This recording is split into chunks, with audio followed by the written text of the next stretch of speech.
पाहिलं Cauchy's equation पाहिलं. आज त्याच्याशी रिलेटेड काय पाहूयात, लेजेंड्रीज इक्वेशन पाहूयात. लेजेंड्रीज इक्वेशनचा ऑक्झिलरी फॉर्म कसा असतो ते पहिल्यांदा बघूयात. त्यानंतर आपण त्याच्याशी रिलेटेड प्रॉब्लेम घेणार आहेत. ठीक आहे. हे आहे लेजेंड्रीज इक्वेशन, लेजेंड्रीज डिफरन्शियल इक्वेशन. ठीक आहे. याचा फॉर्म कसा असतो ते बघूयात. याचा फॉर्म लिहिताना काय लिहितो, C0 into AX plus B raise to power n into DNY divide by DXN DX raise to n plus C1 AX plus B raise to power n minus 1 into DN minus 1 Y into DX raise to n minus 1 plus इथे आता काय येणार, C2 येणार, C3 येणार, इथे C2 येणार. ठीक आहे, ते लिहून घेऊयात आपण. C2 AX plus B raise to power n minus 2 into काय D of n minus 2 Y divide by D of X raise to n minus 2 plus हे अशा टर्म सो ऑन होत राहणार आणि लास्टला काय येणार, CN into bracket AX plus B raise to power 1 असणार इथे dy बाय dx, सॉरी हे dy by dx plus C इथे CN मायनस 1 येणार इथे, सॉरी माझ्याकडून चुकून झालं, CN मायनस 1 येणार इथे आणि इथे CN येणार into y is equals to आपल्या टर्म मध्ये काय असतं, x असतं. x काय असू शकतं, x e raise to x पण असू शकतं, e raise to x into V पण असू शकतं, किंवा sine A B sine of AX plus B, sorry cos of AX plus B और x रेस टू m. हे 5 टर्म ज्या काही आहेत त्या इक्वल्स टू x च्या रूपमध्ये असू शकतात. ठीक आहे, ते आपण पाहिलेलेच आहेत. स्टार्टिंगला कंडिशन काय असतात, पार्शियल डिफरन्शियल इक्वेशन ह्यासाठी जर विचारलं तर कसं काढायचं ते आपण बघितलेलंच आहे. पण आता आपण काय पाहायचं, AX प्लस बी आणि ही जी टर्म आहे ह्या टर्मसाठी आपण कसं मांडणार आहेत, कोणतीही एखादी टर्म असेल तर त्या टर्मला मानताना कसं मांडणार आहेत तर ते बघूयात. तर त्यामध्ये आपण काय लिहिणार, AX plus b is equals to आपण ई रेस टू झेड मांडणार आहेत. ठीक आहे, आणि जर याला z e raise to z म्हणत असेल तर झेडची व्हॅल्यू काय होणार, z is equals to log of AX plus b ही टर्म होणार. ठीक आहे. आता नेक्स्ट मध्ये काय आता समजा इथे काय आहे, x इन आपण स्टार्टिंगला कॉचीज इक्वेशन मध्ये काय होतं, x into dy by dx असेल तर आपण तिथे काय लिहितो, dy असं लिहायचं. आता इथे काय x नाहीये, इथे AX plus B into dy by dx आहे. ठीक आहे, तर त्या टर्मला आपण कसं लिहायचं ते बघूयात.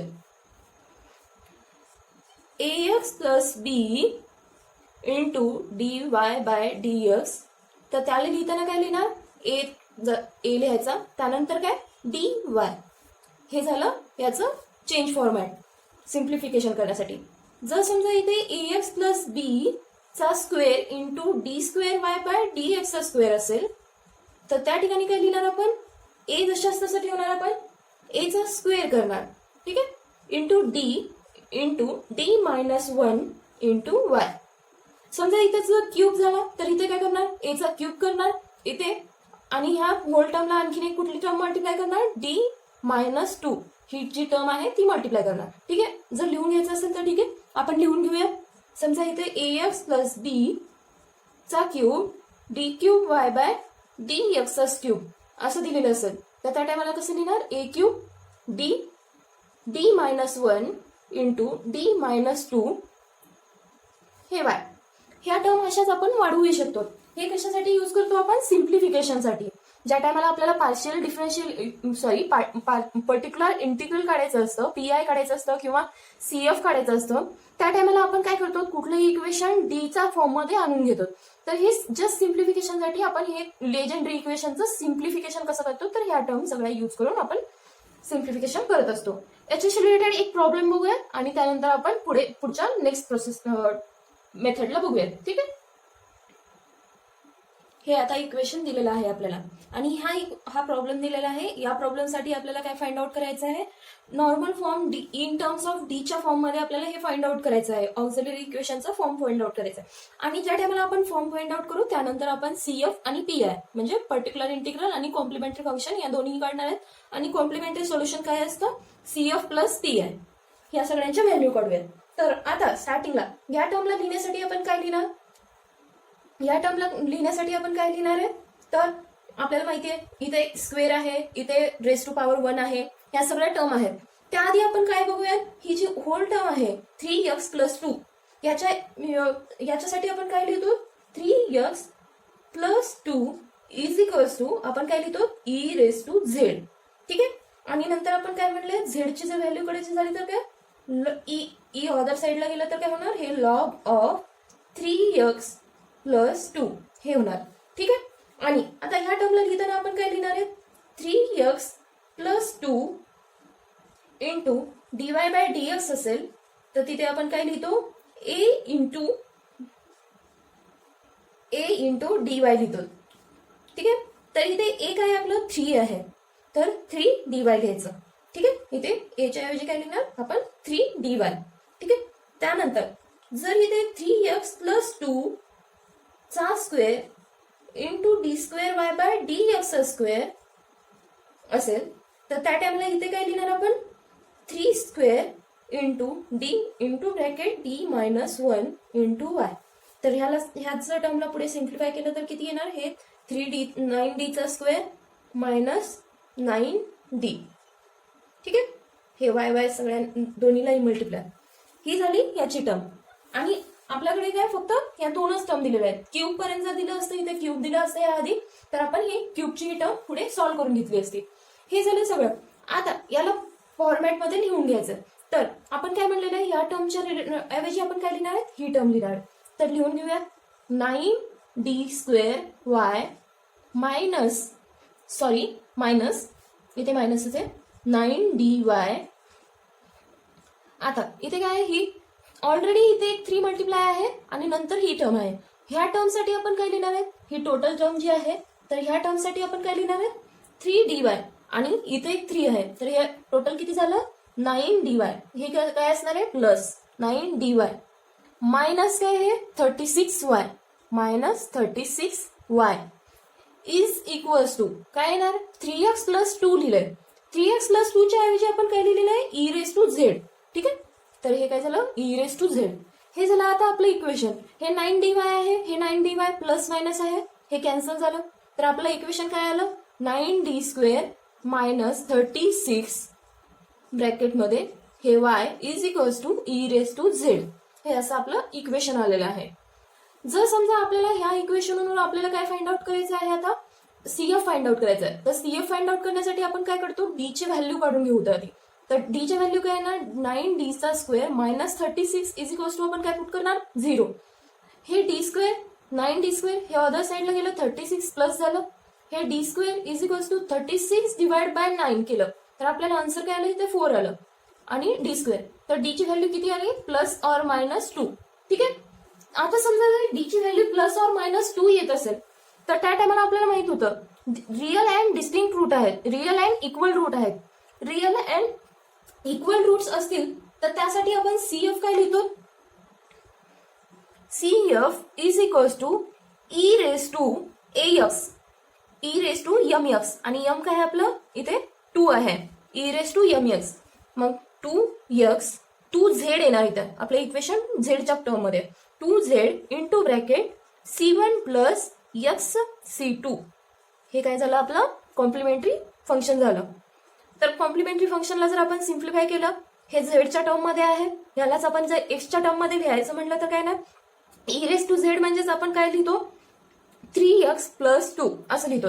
तर आपण लिहूया 3x + 2 चा स्क्वेअर * अदर ब्रॅकेटमध्ये काय, C1 + xC2. ठीक आहे. हे झालं आपलं फायनल आन्सर. हे कशाचं मिळालं, कॉम्प्लिमेंटरी फंक्शन मिळालं आपल्याला. आता आपण काय फाइंड आउट करूयात, याच इक्वेशनसाठी आपल्याला PI काय येईल हे बघूयात. ठीक आहे. आपल्याला इक्वेशन काय आलं होतं ते इक्वेशन लिहूयात, त्यानंतर आपण PI फाइंड आउट करूयात. तर इथे काय येणार 9d² y minus 36 is equals to e⁻z असं आपलं इक्वेशन आलं होतं. यासाठी आता काय y जर कॉमन काढायचं ठरवलं तर इथे y कॉमन निघाला, इथला y ब्रॅकेटच्या बाहेर गेलं. ठीक आहे, हे इक्वेशन झालं. हे आपलं काय f(d) आहे. आपण पी आय लिहिताना काय लिहितो, P I is equals to काय असतं 1 डिवाइड बाय f(d). f(d) इथे काय आहे आपला 9d² मायनस 36 इंटू e⁻z. ठीक आहे, आता e⁻z आहे, e⁻1z आहे. ठीक आहे, आपण e⁻z किंवा x चे टर्म जर आपलं e⁻z वगैरे असेल तर त्या टायमाला आपण काय पुट करतो, d is equals to a put करतो. म्हणजे इथे जो काही a येणार आहे तो पुट करतो. इथे a म्हणजे a ची व्हॅल्यू काय आहे 1 आहे, तर आपण 1 पुट करूयात d इज इक्वल्स टू. तर ती व्हॅल्यू पुट केली 9 into bracket 1² minus 36 into e⁻z. तर आपलं आन्सर काय आलं 1 डिवाइड बाय हे 9 इंटू 1 म्हणजेच 1 येणार आणि हे 36. तर हे आन्सर किती आलं 27 आन्सर आला इंटू e⁻z. हा काय आला आपला पर्टिक्युलर इंटिग्रल. ठीक आहे, आता हे झालं पर्टिक्युलर इंटिग्रल. त्यानंतर कॉम्प्लिमेंटरी सोल्युशन काय असतं पी आय प्लस CF. हे केल्यानंतर आपल्याला काय कॉम्प्लिमेंटरी फंक्शन मिळतं, म्हणजेच काय मिळतं y मिळतं. पी आय आपल्याला माहिती इथे आलेलाच आहे आपला, तो कितीला आलेला आहे 1/27 इंटू e⁻z प्लस आपला CF काय आलेला होता e⁻ नाही इथे 3x प्लस 2 ब्रॅकेटचा square into C1 plus x(C2). हा काय आला होता आपला CF आला होता. ह्या दोन्हींचं ऍडिशन केलं की आपल्याला काय मिळालं कॉम्प्लिमेंटरी फंक्शन मिळालं. हे झालं टोटल इक्वेशनला सॉल्व्ह करण्यासाठी. गेल्या वेळेस आपल्याला एक्झाम मध्ये 2019चा जर क्वेश्चन पेपर पाहिला तर त्यामध्ये काय दिलेलं होतं, या टर्मसाठी काय त्यांनी म्हणजे e⁻z किंवा ह्या टर्मसाठी आपण काय पुट करणार असं विचारलेलं होतं का डिग्री काहीतरी विचारलेली होती. जस्ट त्यांनी सिम्प्लिफाय केलेलं होतं. ते काही विचारू शकतात, डिग्री पण विचारू शकतात किंवा ह्या टर्मसाठी आपण जस्ट काय पुट करणार आहेत एवढंच विचारू शकतात. हे टोटल इक्वेशन तुम्हाला सॉल्व्ह करण्यासाठी MPSC प्रिलिमिनरीच्या एक्झाम मध्ये तर देणार नाहीत, कारण की यासाठी लागणारा टाइम भरपूर जास्त आहे आणि आपल्याला एक्झाम मध्ये 100 क्वेश्चन सॉल्व्ह करायचे असतात ओनली 19 मिनिट्स मध्ये. त्यासाठी आपल्याला काय होतं फक्त 1 मिनिट सुद्धा आपल्याला मिळत नाही एक क्वेश्चन सॉल्व्ह करण्यासाठी. 45 सेकंड समथिंग काहीतरी आपल्याला मिळतात. ठीक आहे, 45 सेकंड मिळतात फक्त आपल्याला ते सॉल्व्ह करण्यासाठी. चला मग आता नेक्स्ट मेथड पाहूयात. नेक्स्ट मेथडचं नाव काय आहे आपलं method of variation of parameter of second order linear differential equation. ही काय आपली नेक्स्ट मेथड आहे. त्या मेथडच्या आधी आपण काय पाहूयात, 2 प्रॉब्लेम्स आहेत, म्हणजे 2 इक्वेशन आहेत. त्या 2 इक्वेशनवर आपण प्रॉब्लेम घेऊयात. ते इक्वेशन कोणते ते बघा. नेक्स्ट इक्वेशन कोणते आता, तर 1/d minus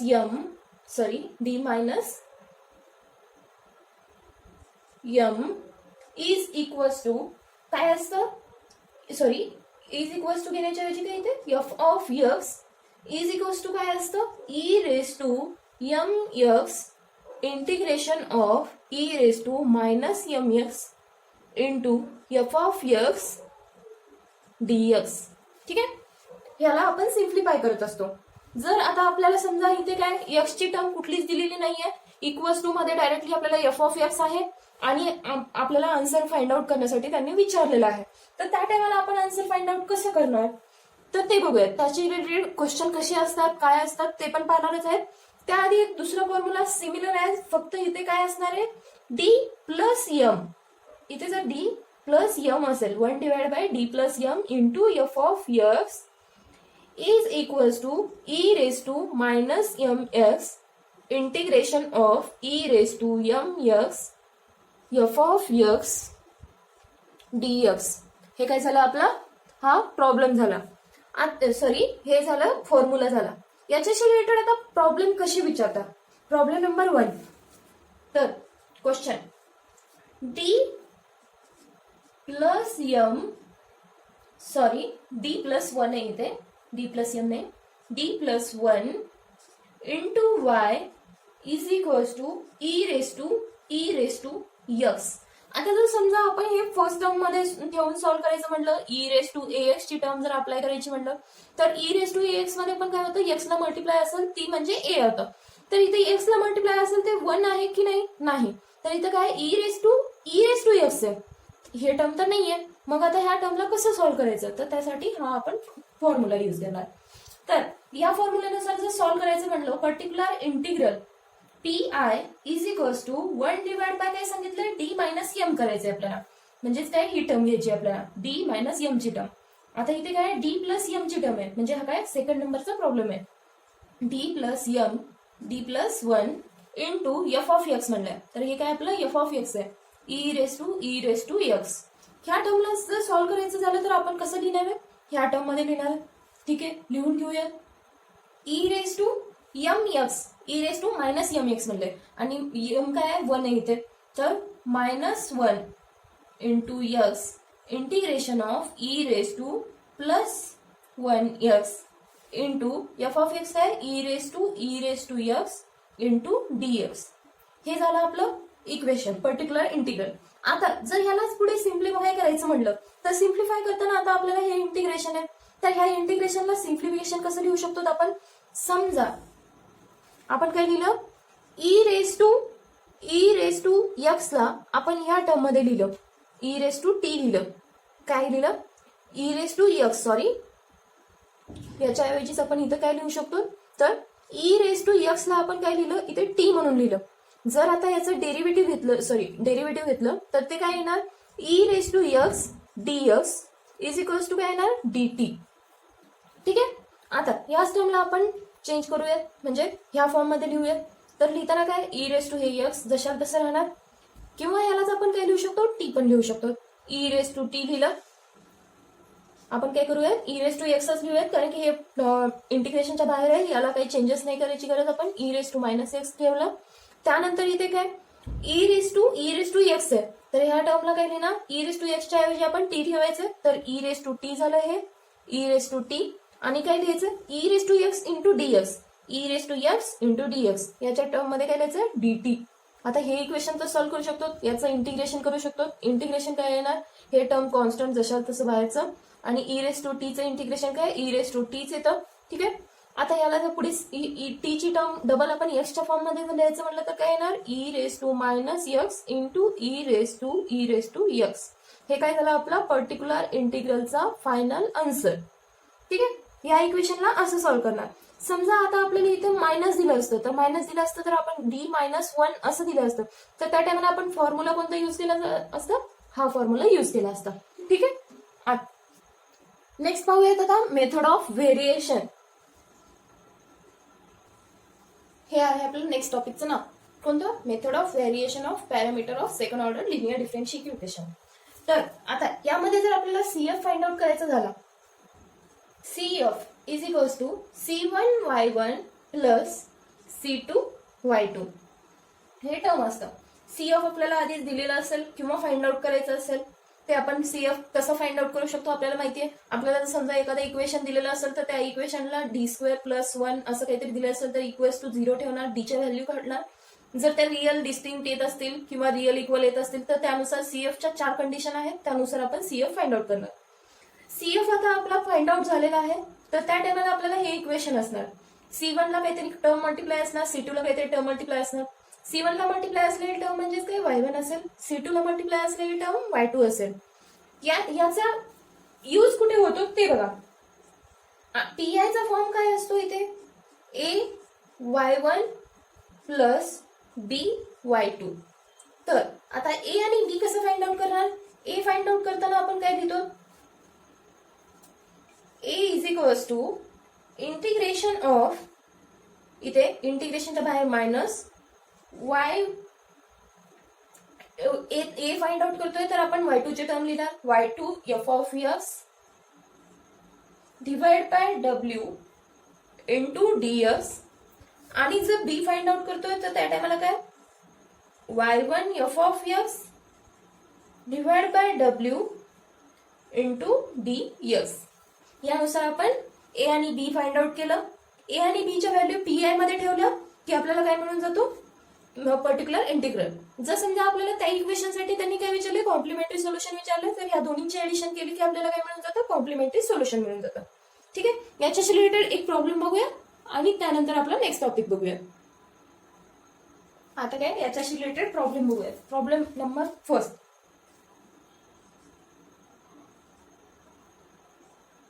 d² + 4 into y is equals to tan of 2x असा आपल्याला प्रॉब्लेम दिलेला आहे.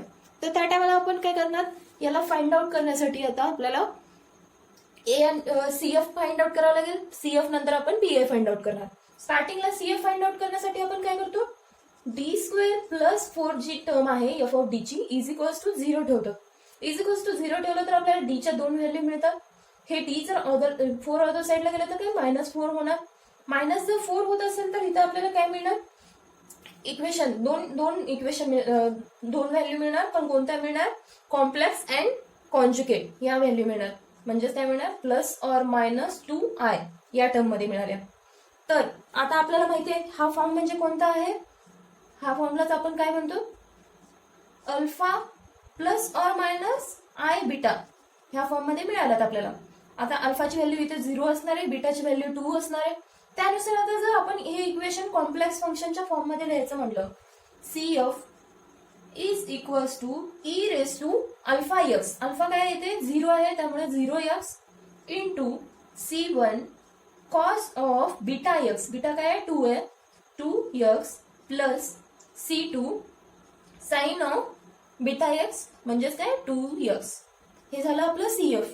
ही अल्फा इथे काय e⁻0x आहे. e⁻0x म्हणजेच काय आपलं 1 व्हॅल्यू येते. म्हणजेच काय CF इज इक्वल्स टू काय आलं आपलं C1 cos of 2x plus C2 sine of 2x. ठीक आहे, हेच टर्म म्हणजेच काय आपलं C1 ला मल्टिप्लाय असणाऱ्याला काय म्हणतो आपण y1 म्हणतो आणि C2 ला मल्टिप्लाय असणाऱ्याला काय म्हणतो y2 म्हणतो. यानुसार आपल्याला काय फाइंड आउट करायचे, A आणि B च्या व्हॅल्यू फाइंड आउट करायचे. A आणि B च्या व्हॅल्यू कशासाठी फाइंड आउट करायचे, पर्टिक्युलर इंटिग्रलचा फॉर्म कुठला असतो, AY1 प्लस BY2 हा फॉर्म असतो. त्यासाठी आपल्याला काय फाइंड आउट करायचे, A आणि B. तर आता A आणि B फाइंड आउट करताना आपण काय लिहिणार, A ची व्हॅल्यू काय असते आपण बघितलेलं आहे, -integration of y2 f of x divide by w into dx.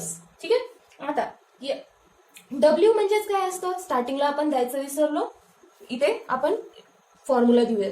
तर W म्हणजेच काय असतं, y1 इथे y2. हे काय असतं, मॅट्रिक्स असतं. या मॅट्रिक्सला आपण सॉल्व्ह करायचं किंवा मॉड मध्ये पण लिहू शकतो. y1चं डेरिव्हेटिव्ह डिवाइड आणि इथे y2चं डेरिव्हेटिव्ह. ठीक आहे, आता W ची व्हॅल्यू काढून घेऊया, त्यानंतर आपण E ची व्हॅल्यू फाइंड आउट करूया. तर W ची व्हॅल्यू फाइंड आउट करण्यासाठी काय आता इथे y1 म्हणजे कोणती टर्म आहे आपली, cos ऑफ 2x.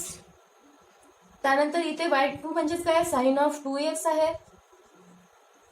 त्यानंतर y1चं डेरिव्हेटिव्ह घ्यायचं आपल्याला, म्हणजेच ह्या y1चं डेरिव्हेटिव्ह घ्यायचं. तर y1चं डेरिव्हेटिव्ह काय येणार, cos of 2x derivative minus sine of 2x येणार आणि x चा डेरिव्हेटिव्ह इथे काय घेतलं तर काय होणार, हे -2 होणार. 2 साईडला निघाल म्हणजेच काय इथे -2 साइन ऑफ 2x आणि साइन ऑफ 2x चा डेरिव्हेटिव्ह काय 2 cos ऑफ 2x.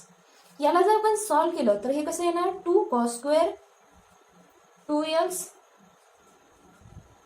प्लस हे इथे टर्म मायनस होते, पण काय इथे ऑलरेडी एक मायनस आहे आणि फॉर्म्युलानुसार येणारा मायनस, या दोन्हीची ऍडिशन झाली की आपलं काय मिळतं, प्लस मिळतं.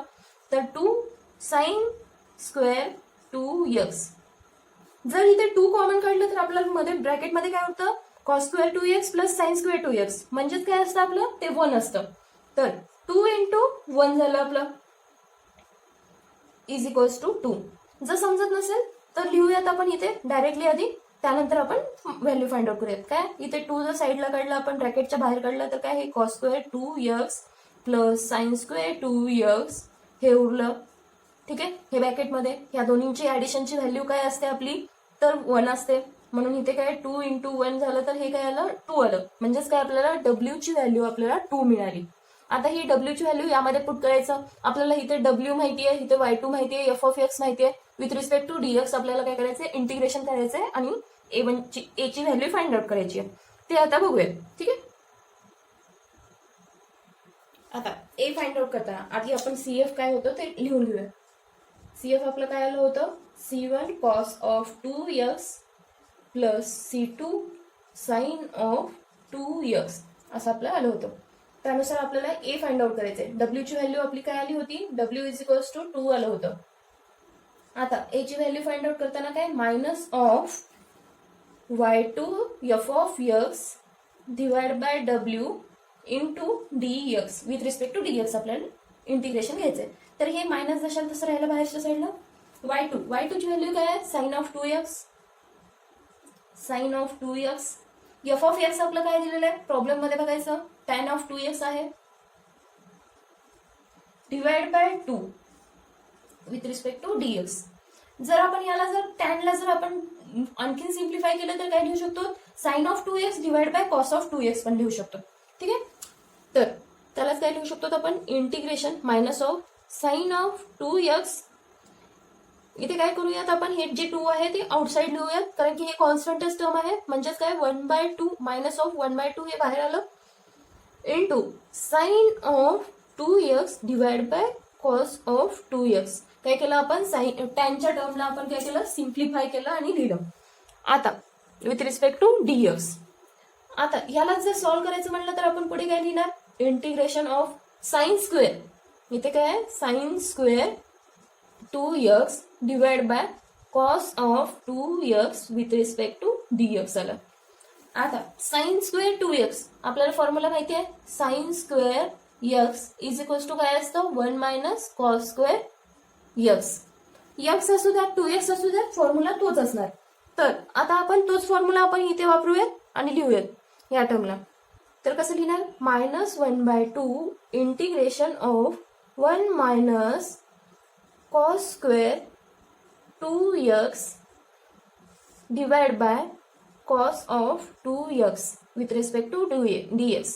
आता हे जे कॉस ऑफ 2x आहे ना, ते आपण काय करूयात, सेपरेटली डिवाइड करूयात. 1 ला एकदा, कॉस स्क्वेअर 2x ला एकदा. तर त्यानुसार आता आपलं व्हॅल्यू काय होईल ते बघा, -1/2 हे बाहेरच्या साईडला राहिलं. त्यानंतर काय, integration of 1 by cos of 2x with respect to dx minus of integration of cos square 2x divide by cos of 2x dx. इथे कॉस ऑफ 2x आहे, इथे कॉस स्क्वेअर 2x आहे. हे कॉस कटलं, इथे एकच कॉस उरलं. हे जर याला आता सॉल्व्ह केलं तर हे काय, सेक एक्स आहे. 1 बाय कॉस ऑफ 2x म्हणजेच काय, सेक ऑफ 2x आहे. सेक ऑफ 2x जर आपण इंटिग्रेशन घेतलं तर ते काय येतं, सेक ऑफ 2x इंटिग्रेशन,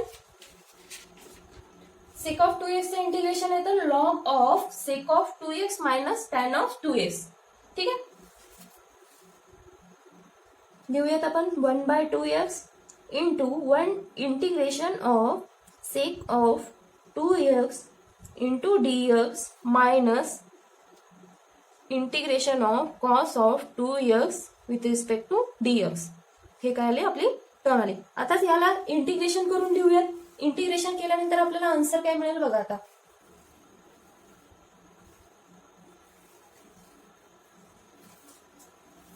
तर a is equals to -1/2 into sec of 2x चं इंटिग्रेशन काय येतं, log of sec of 2x minus tan of 2x divide by 2, sorry इथे डिवाइड बाय 2.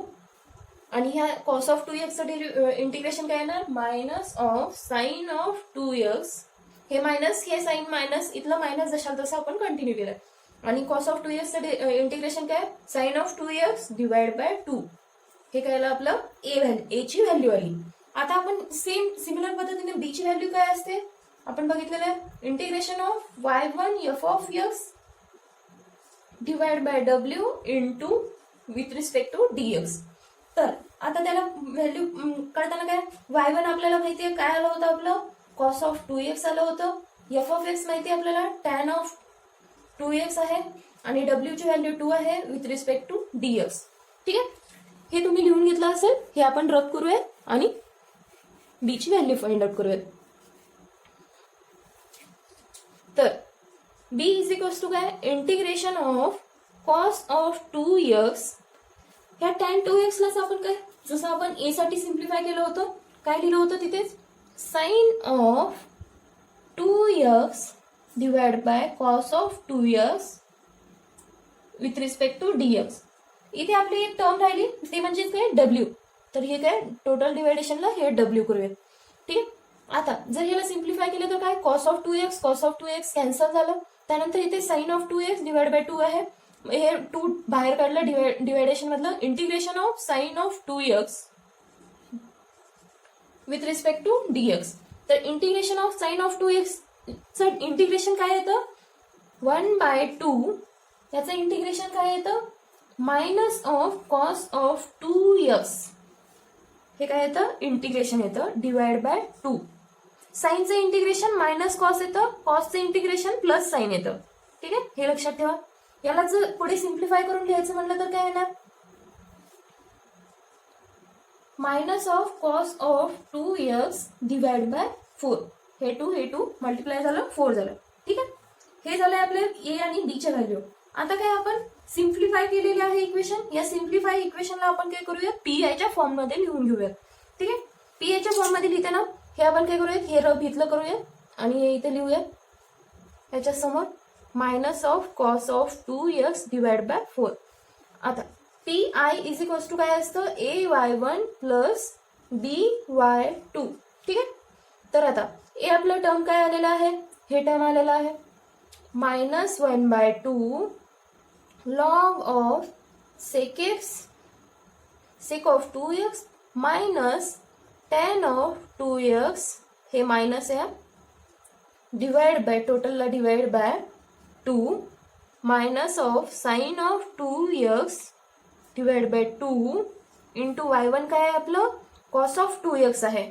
तर ह्याच टर्मला मल्टिप्लाय काय येणार, cos of 2x plus BY1 काय येणार. इथे आपल्याला थोडंसं कॉम्प्लिकेशन होतंय, तर आपण हे काय करूयात, वरचा पार्ट आपण टोटल रब करूयात. ठीक आहे,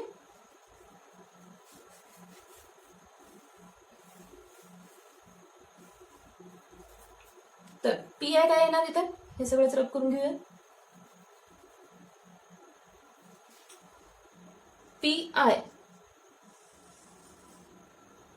I is equals to AY1. A आपल्याला टर्म माहिती आहे, ए टर्म ही आलेली आहे -1/2 log of sec 2x minus tan of 2x divide by 2 minus sine of 2x divide by 2 into ह्या होल टर्मला इंटू, इथेच नाही, ह्या होल टर्मला इंटू कॉस ऑफ 2x. हे काय झालं आपलं A1 Y1. आता B1 Y2 काय येणार आहे आपलं, तर प्लस ह्या सगळ्या टर्म मध्ये प्लस बी काय आलं होतं आपलं, मायनस आलं होतं. काय आलं होतं इथे, minus, plus minus minus, minus of cos of 2x divide by 4 into y1 काय होतं आपलं, y2 काय होतं, साइन ऑफ 2x. हे काय आलं आपलं पर्टिक्युलर इंटिग्रल आलं. यानुसार आपण नेक्स्ट भरपूर सारे प्रॉब्लेम सॉल्व्ह करू शकतो. तुम्हाला जर होमवर्क पाहिजे असेल तर मी टेलिग्राम चॅनलवर टाकते, ते तुम्ही पाहून घ्या.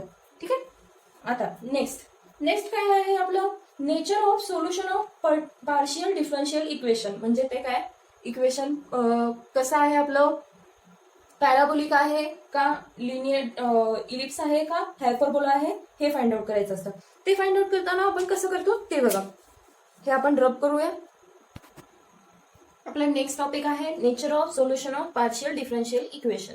पार्शियल डिफरन्शियल इक्वेशन आपण कसं फाइंड आउट करतो ते. तर त्यासाठी आपल्याला पार्शियल डिफरन्शियल इक्वेशन कोणतं दिलं असेल, A into R plus B into S plus C into T plus D into P plus E into Q is equals to 0. आपल्याला माहिती आहे आर काय असतं, एस काय असतं, टी काय असतं, पी काय असतं, क्यू काय असतं. आपण पाहिलेलं आहे. पी काय असतं आपलं, डाऊ झेड बाय डाऊ एक्स. हे क्यू काय असतं, डाऊ झेड बाय डाऊ वाय. त्यानंतर पुन्हा इथे आर काय असतं, डाऊ झेडचा स्क्वेअर डिवाइड बाय डाऊ एक्सचा स्क्वेअर. हे आर झालं. हे टी काय असतं, डाऊ झेडचा स्क्वेअर डिवाइड बाय डाऊ वायचा स्क्वेअर. आणि हे यस काय असतं, हे यस डाऊ झेडचा डाऊ स्क्वेअर झेड डिवाइड बाय डाऊ एक्स वाय डाऊ वाय. ठीक आहे, डाऊ एक्स डाऊ वाय, सॉरी माझ्याकडून मिस्टेक झाली. हे काय असतं, यस म्हणजे काय असतं, डाऊ स्क्वेअर झेड डिवाइड बाय डाऊ एक्स डाऊ वाय. ह्या काय असतात, आपल्या टर्म असतात. म्हणजेच ह्या काय आहेत, आपले पार्शियल इंटिग्रल आहेत, सॉरी पार्शियल डिफरन्शियल इक्वेशन साठीचे आपले नोटेशन आहेत. त्यालाच आपण सेम सिम्प्लिफाय फॉर्म मध्ये लिहिलेलं आहे फक्त. ठीक आहे, आता याच्यासाठी आता जर आपण फाइंड आउट करायचं म्हटलं तर पॅराबोला वगैरे कसं फाइंड आउट करतो, तर इथे काय करतो, बी स्क्वेअर मायनस 4ac ची व्हॅल्यू फाइंड आउट करतो. इथे नीट लिहूया, कळत नाहीये. -4ac याची व्हॅल्यू फाइंड आउट करतो. याची व्हॅल्यू जर फाइंड आउट केली, जर समजा कंडिशन आता कोणते 3 कंडिशन, ही जर व्हॅल्यू आपली इक्वल्स टू 0 येत असेल तर त्या टायमाला काय असणार आहे, तो पॅराबोला असणार आहे. सॉरी, हा पॅराबोला असणार आहे. त्यानंतर जर ही व्हॅल्यू ग्रेटर दॅन 0 असेल तर त्या टायमाला काय असणार आहे, तो हायपरबोला असणार आहे. आणि समजा ही जर व्हॅल्यू दिलेली आपली लेस दॅन 0 असेल तर त्या टायमाला तो काय असणार आहे, इलिप्स असणार आहे.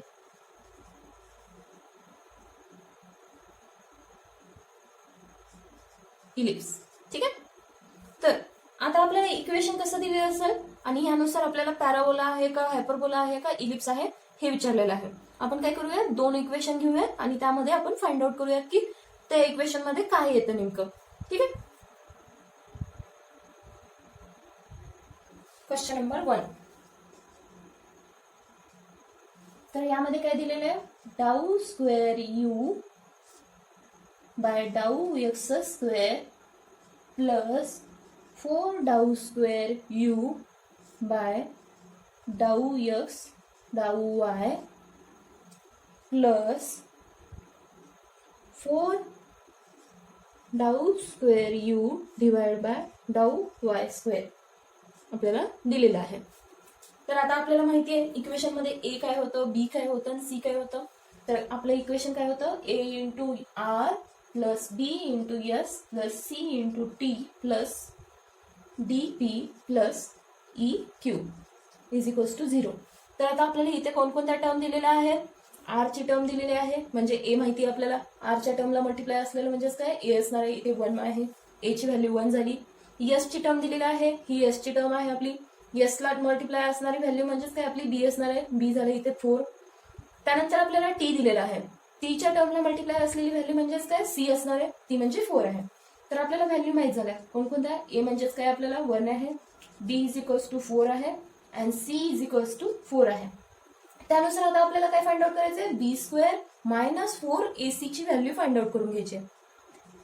बी स्क्वेअर मायनस 4ac ची व्हॅल्यू फाइंड आउट केली. बी आपल्याला 4 दिलेला आहे, 4 चा स्क्वेअर मायनस 4 इंटू 1 इंटू 4. ठीक आहे, ही व्हॅल्यू फाइंड आउट केली. इथे 4 चा स्क्वेअर म्हणजेच काय 16 मायनस 4 इंटू 4 16. हे काय आली आपली व्हॅल्यू इक्वल्स टू आली. आणि आपण काय सांगितलं होतं, जर व्हॅल्यू इक्वल टू येत असेल तर तो काय असतो, पॅराबोला. ठीक आहे, हा काय असतो आपला पॅराबोला असतो. जर समजा आता आपल्याला ह्याच इक्वेशनला आपण थोडंसं चेंज करूया, तर नंतर व्हॅल्यू काय येते ते बघूया.